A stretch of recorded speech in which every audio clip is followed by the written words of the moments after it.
Brother and lads, welcome back to Cossy podcast. My name is Cossy. Good morning, good afternoon, good evening, wherever you are in all parts of the world. Welcome back to the channel. Welcome back to brand new video. We're going to be diving into the latest around this week. It's a big one in terms of announcements. Declan Rice, of course, Jalen Timber, and our international preseason kicks off this week on Thursday as we have traveled to Germany. The team has traveled to Germany to play FC Nürnberg, and after that, they will travel to the USA to play some more preseason games as well. Hit the like button, subscribe to the podcast as well. We're going to be diving into much of the action that will be happening this week and some of the transfer rumors as well at the club. Now, first and foremost, Declan Rice has completed his medicals over the weekend. I talked about that a little bit in the transfer roundup, but I can confirm now that Rice is one of the players that have completed their medicals and completed their media duties at Arsenal or with Arsenal, and he will be announced this week. Now, that has been confirmed by SR Collins this morning,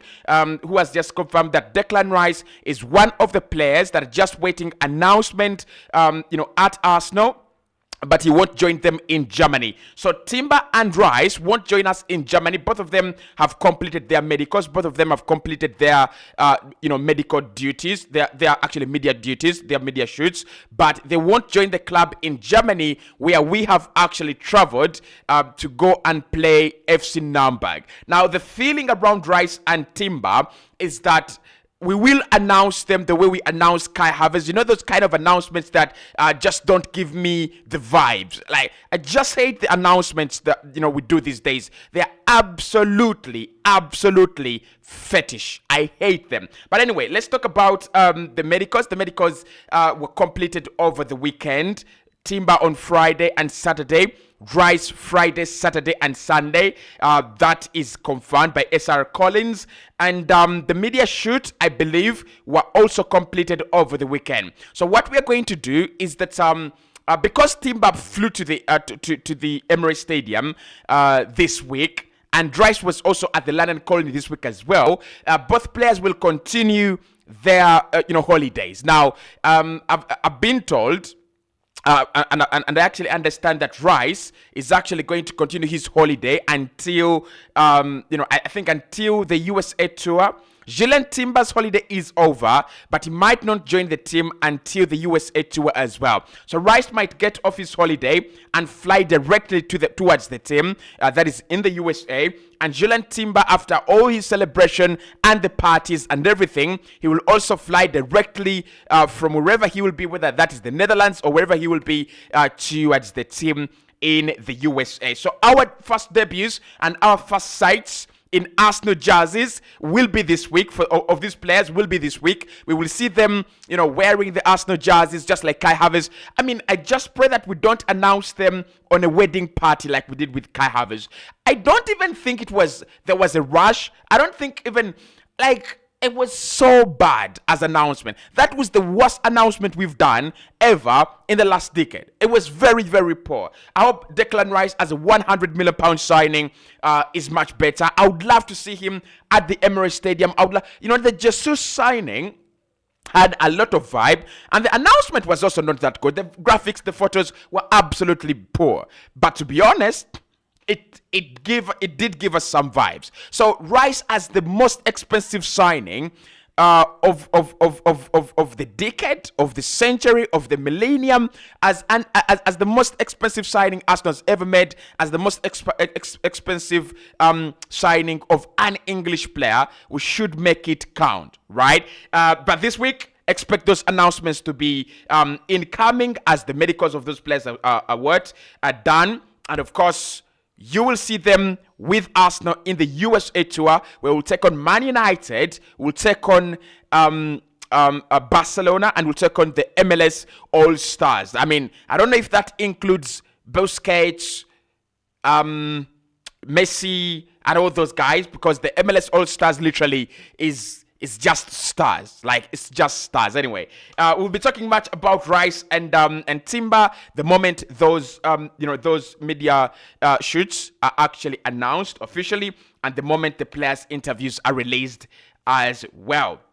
Now, the team has traveled to Germany, just like I did tell you yesterday. I do have some footage from the official Arsenal Twitter handle.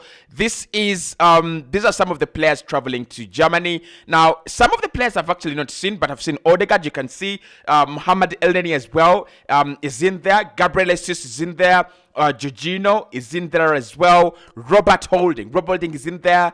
Ben White has traveled. Leandro Trossard, my boy, has traveled, as you can see. Takeru Tomiyasu has traveled, and Kai has also traveled with the team. You could see there, Reece Nelson is part of the team. Is that Ethan Nwaneri? I think that's Ethan Nwaneri as well. Saliba is back, by the way. I've seen him in training, and a few youngsters. And Florian Balogun has actually also traveled with the team, plus Alexander Zinchenko. The likes of Gabriel Martinelli, Fabio Viera. We're going to be talking about Fabio Viera in this video, much more extensively, because Sarah Collins, actually, Kaya Kainak has been talking about Fabio Viera, and who was asked about the future of Fabio Viera at Arsenal, whether Mikel Arteta still trusts the player, or is he going to go out on loan, is he going to leave? And he said, at the moment, Mikel Arteta blames himself for Fabio Viera not getting enough minutes, and he will stay, and he will get more minutes at Arsenal. We're going to be talking about Fabio Viera later, in this video. Now, part of what I had also prepared is we're going to see Kai Havertz's debut this week. That's according to SR Collins. Now, he's traveled to Germany. He had his first trainings, at Arsenal last week. Pictures were leaked. Pictures were released officially as well last week by the Arsenal website. That Kai Havertz has now joined training with Arsenal. So we expect to see him in that FC number game on Thursday. I'm really excited about Kai Havertz's debut, and not because I think he's such a quality player, because I really do think he's such a quality player, but because I think we might see Mikel Arteta use him in a very different way than what we're expecting. Like, Arteta is one of those highly sophisticated managers, highly intelligent managers. Like, he can make a decision that no one expects. He can make a decision that you didn't see coming. And I tell you, we will see some decisions that we are not prepared for. We will see some decisions that we didn't expect to come. Now, Havertz will play his debut for Arsenal against FC Nürnberg, just like you've seen a couple of boys travel. I think Balogun will be in that game as well. But with Kai Havertz, I really anticipate that it's going to be the replacement of Granit Xhaka, and I really think that with Declan Rice now on the verge of signing, or on the verge of announcement, actually, I expect Kai Havertz, Declan Rice, and Odegaard to be the new midfield. But there is all this talk about Thomas Partey, and we're going to talk about Thomas Partey in a second. There is all this talk about Thomas Partey staying, and it looks like Partey is set to stay. Now, if Partey is set to stay, Partey doesn't deserve to be on the bench. I don't think Partey has done anything wrong to drop to the bench. I think his position, his number, is still very, very much available. So we are either going to play with a midfield four, with Kai Havertz being the Bernardo Silva. You see, Bernardo last campaign for Man City, he's played more in the wide areas than in midfield. Kevin De Bruyne plus Ilkay Gundogan plus Rodri have played predominantly in midfield, and Bernardo Silva has played either on the right or on the left-hand side of the attack. I mean, that literally gives them that ability to have a midfielder dropping inside. He can create with it. We've seen that against PSG, but then he also drops in that midfield to create numerical advantages. But the problem there is that you have Leandro Trossard, you have Saka, you have Reece Nelson, you have Gabriel Martinelli. You have like 6 players or 5 good players that are ready to play on either flank.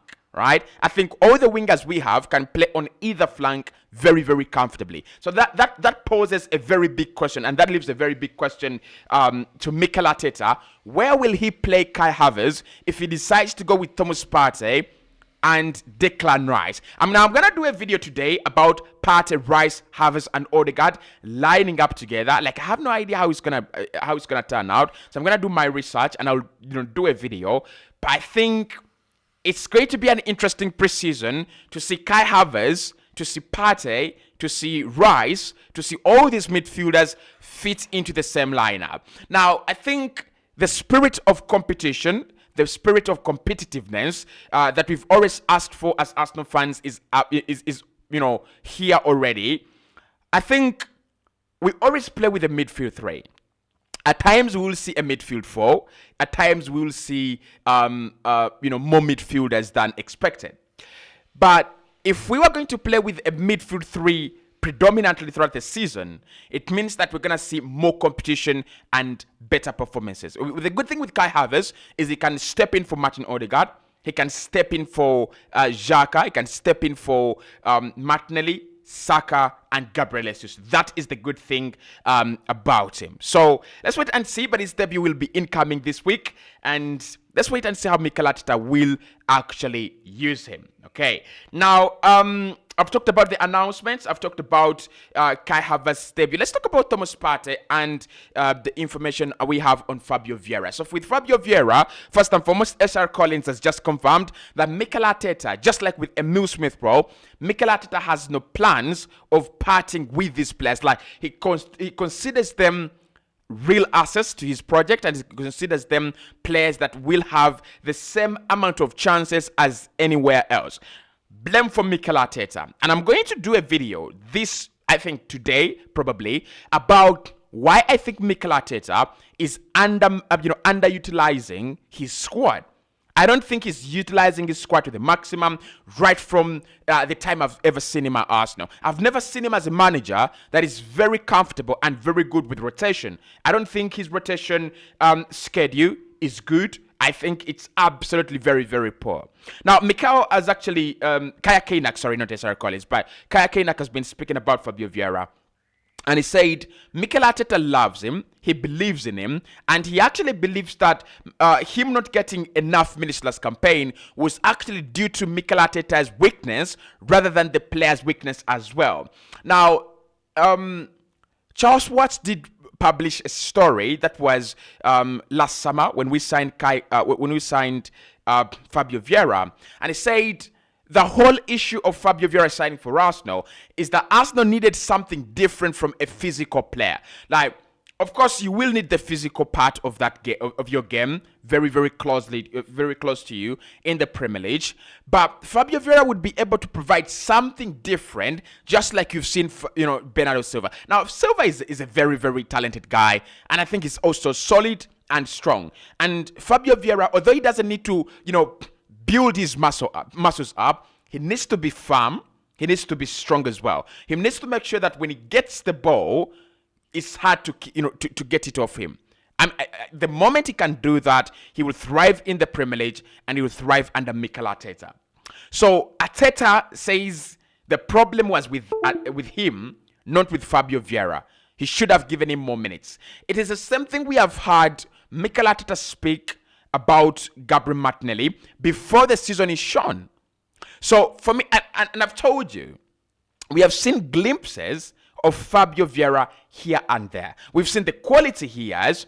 Yes, he's weak, and I know many Arsenal fans at times get frustrated. Yes, there have been games where he didn't actually play very well. Like the Sporting Lisbon second leg, that was a disaster. But we've seen him in games like the Brentford game, the first leg away from home. That was a good game, right? So in my opinion, it's going to be up to Mikel Arteta to rotate these players and make sure that each of them can get enough minutes to prove either they are good enough or to disprove themselves as not good enough. So at the moment, Fabio Viera stays. Yes, I love that. I love the sound of that. He's one of my favorite players at Arsenal. I love a genius.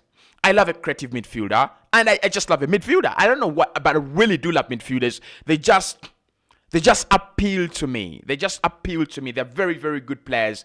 And I do love midfielders. So Fabio Viera will stay at Arsenal at least for another season to confirm he's good or he is not good enough. Okay, let's talk about Thomas Partey. Now, last week, I did talk about Thomas Partey, and of course, yesterday on Sunday, my first video was Partey will stay. More of the signs now coming out of the side can confirm that Thomas Partey will stay at the club. So SR Collins today as well has just said that Thomas Partey came to Arsenal to win titles and make the club great again. So there is no way that he's done that and he's now going to eventually leave after the club is now on the cusp of winning silverware and on the cusp of playing in the UCL again. I've not played my DStv yet, but that doesn't mean I won't watch the Champions League. I think with Thomas Partey, the contradiction is a lot. So we're going to do a separate video about Thomas Partey, okay? Let's do a separate video for Thomas Partey. The contradiction is so much. Reports earlier on indicated that he requested to leave. Initial reports had also indicated that Arsenal had told him to leave, that Mikel Arteta was not happy with his drop in form, and that's why he was signing a more reliable, durable player in Declan Rice, which actually makes a lot of sense. And later reports have actually said that from Charles Watts to SR Collins, that the player wants to start Arsenal and he has never requested to leave the club. Who should we believe? I'm going to do my research. I'm going to try to, find out what the truth is. And we are going to talk about that in one of my next videos today. So it's going to be quite a lineup. But I'll try to fulfill my, on my obligations. When I say I'll do a video today, I'll definitely do them. So see you right in the next one. We'll do Partey, Rice, Havertz, Odegaard in the same lineup. Probably Partey and potentially Partey at right back. I mean, we've seen that. It's not that we've not seen that. But of course, it means that if Partey plays in that midfield, Rice, Havertz and Odegaard can have the license to go and create a lot of chances and play high up the pitch, just like Mikel Arteta would actually love it. Hit the like button, subscribe to the podcast. I'll see you right in the next one.